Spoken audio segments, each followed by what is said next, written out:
To say that it's been a trying few weeks would be an understatement. I've seen some things I can't explain.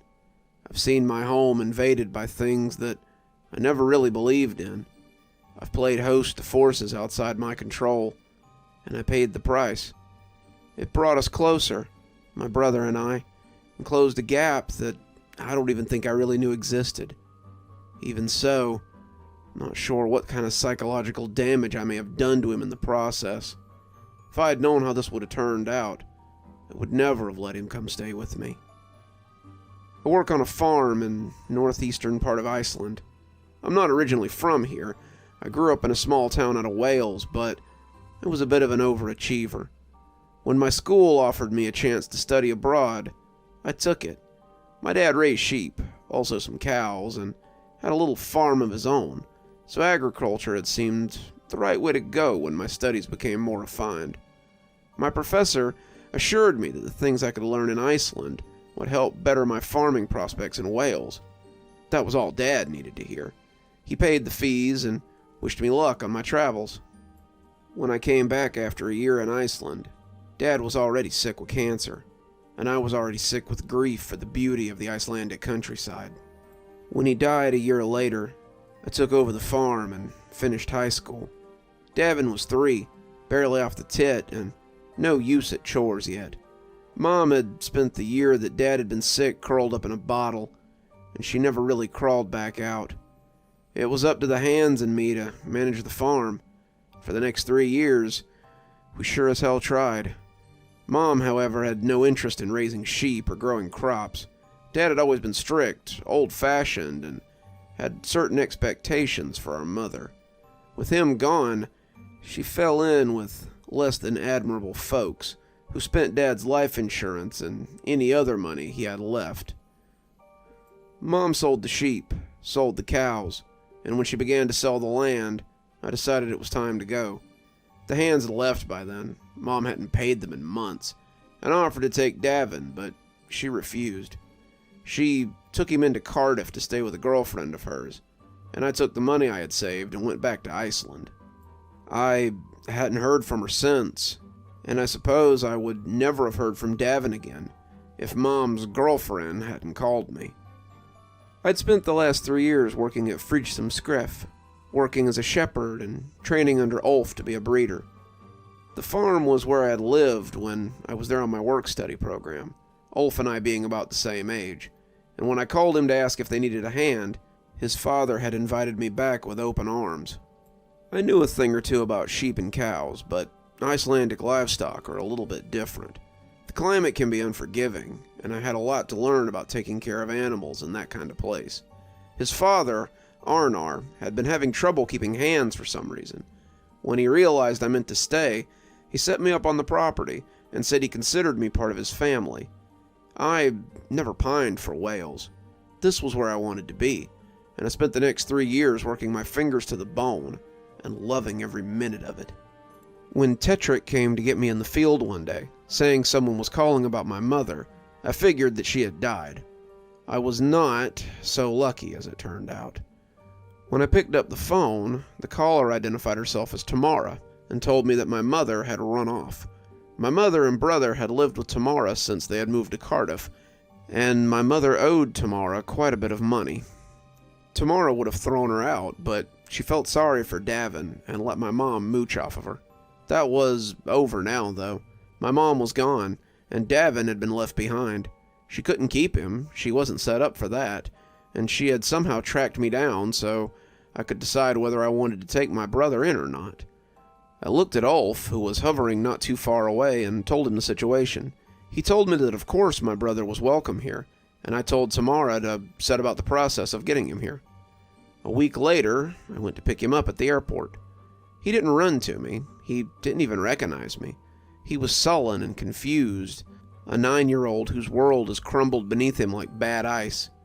He had a single duffel bag with clothes that would barely handle the cold inside the airport, let alone out on the step. It was December and freezing, so our first step was to get him some proper clothes. He never complained through the process, but neither was he excited. He simply seemed to accept what was happening and get through it. As we rode back to the farm, I smiled at him from across the seat. "Good thing you've got some new clothes there. We wouldn't want the Yule cat to get you," I joked. He cocked his head. "Yule cat? Is that like a dangerous creature or something?"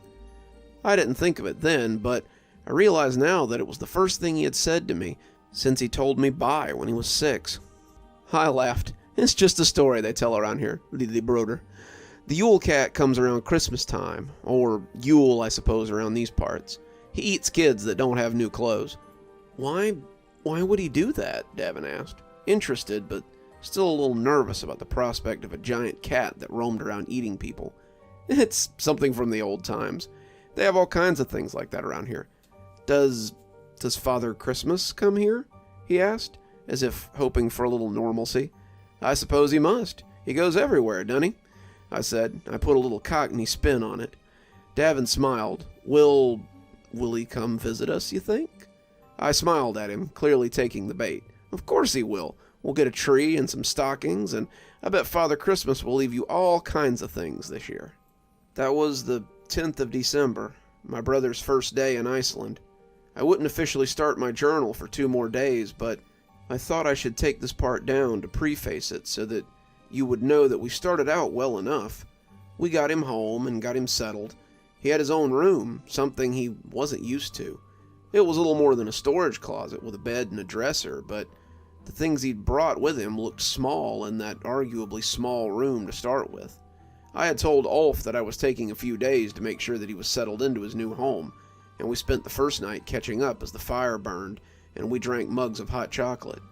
He talked about living in Cardiff with Mom, how he'd gone to school and made friends while she partied every night and came home drunk when she came home at all. Tamara often went with her, and Davin usually found himself home alone.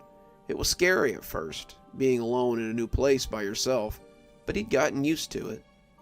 "I wanted to call you at first, but Mom didn't have your number. She said you'd abandoned us, and it wouldn't do any good to call you anyway. You had found a new family, and didn't need us anymore." His voice sounded hurt as he said it, and I gave him a little hug as we sat on my lumpy old couch. "I hope you know that wasn't so. I came here to escape Mom, but I didn't forget about you, kiddo." He smiled. I know that. Things had gotten better once he started going to school. He had a place to be and things to do. Mom never really had any money, so most of his clothes were charity stuff. Some of the kids made fun of him for it, too. Some of them didn't care. His mates, Davy and Franklin, had been charity kids, too, and the 3 of them had spent their afternoons grubbing for pocket money or playing in one of the parks near the apartment complex. Davy's uncle was the foreman at the cannery, and sometimes he'd pay us to run errands. Mostly it was picking up pop or dinner for the boys that worked his shift. Sometimes it was petrol for this machine or that. He always paid us pretty well. Davy said he felt sorry for Davy's mom, so he paid Davy a little to take some of the burden off her. That must have been rough, being on your own so often. Davin shrugged. It was what it was. Can't change it now. Then Mum had gone missing, and that had been the end of that. "She'll be back," Davin said sourly. "She owes too much money to her boyfriend. I heard them talking real loud outside one day about it. She'll lie low until he forgets, and then she'll come back to Tamara's.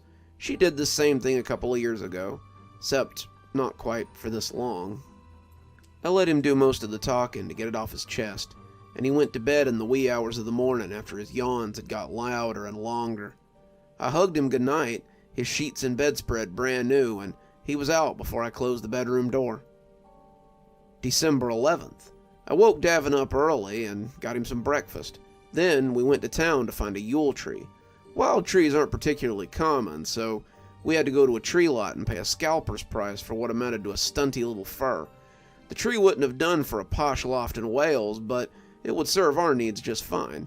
We got some ornaments for it, too, and drove back, with the truck bed full of decorations. Davin was in fine spirit as we rolled along, and I made a note to come back to the truck later that evening for gifts I had picked up when he wasn't looking. Father Christmas would definitely be stopping by this year. Arnar was mending a fence near the house when we pulled up, and came over to see what we'd found in town. He grinned, his smile missing a few teeth, and said we'd found ourselves a fine Yule tree. "Hopefully it'll be bright enough to attract the attention of Father Christmas," Davin said, as he took the ornaments and lights out of the back of the truck. "Oh, it's not Father Christmas you'll have to worry about, lad. It's the Yule lads you'll be contending with." "Yule lads?" Davin asked, clearly confused. "Are they elves or something?" Arnar laughed, and it seemed to rumble his whole body. "You haven't heard of the Yule lads, boy," he said, hefting the tree from me and taking it towards the house. "They're supposed to be mischievous little pranksters," I said, as I picked up the last few packages and followed. "There are 13 of them, I think, each of them appearing on a different day that leads up to Christmas. Aren't they supposed to be goblins or something, sir?" I asked Arnar. He set the tree down in the living room and nodded. "Trolls, more like. They cause all sorts of mischief, but are supposed to leave gifts behind, too. It's all in good fun. Did Ulf tell you about tonight?" I shook my head. "Nay, haven't seen him today. Tanis has come down with a bug. Got him running out of both ends. He needs you to watch the flock tonight." I looked at Davin. "Will you be okay on your own tonight?" He nodded, but Arnar wouldn't hear of it. "Take him with you. If he's going to stay, he might as well get used to this life. Besides, it's just watching sheep." He told me to meet Goff down at the sheds at sundown, and I told him I'd be there. Guess we better get decorating. Sounds like we got some work tonight. We set about decorating the tree, and soon had the lights up and the glass balls hanging merrily from the branches. Davin really came out of his shell as the ornaments went up, and his eyes sparkled the way that a 9-year-old should. The dour boy seemed to have gone for now, and he was laughing and smiling as we trimmed the tree. Father Christmas would be hard-pressed to miss it, and I made a mental note to wrap the gifts before it snuck up on me. As I stood with him, taking it all in, I felt for sure that this would be a Christmas we'd never forget. On that note, I was right. Good evening, everyone. It's me, Dr. Plague. Thank you so much for joining me for night 1 of our Yule Lad special. By my count, there should be enough Yule Lad stories to take us all the way up to December 25th. So, I hope you'll join us every night for a different chapter in the Yule Lad's diaries. If you'd like a little more Christmas fun, I've got several playlists of holiday stories that will always brighten up things like tree trimming or maybe sitting down with that special someone to feel the shivers on your spine. You could also listen to one of my previous holiday tales. I have a few coming up to this week, so why not revel in the Christmas spirit and get your spooky on this time of year? Before we go, let's go ahead and thank our patrons. Thanks to Janet for being our Spooky Skeleton tier contributor, and thanks to Winter Xaronan, Emily Coltsfoot, Martha, Marianne Schuler, Jennifer Damron, and Tyler Parker for being our Ghostly Reader tier contributors. Thanks, everyone. We just couldn't do the show without you. If you'd like to support the show, why not come on down to Patreon? For just $10 a month, you can get a book anytime I write one and be part of our Ghostly Reader tier. Ghostly Readers get a book at least twice a year, signed and delivered on their doorstep.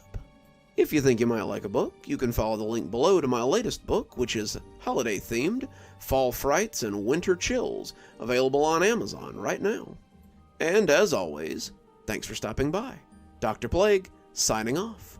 Have a wonderful evening and a spooky Christmas season.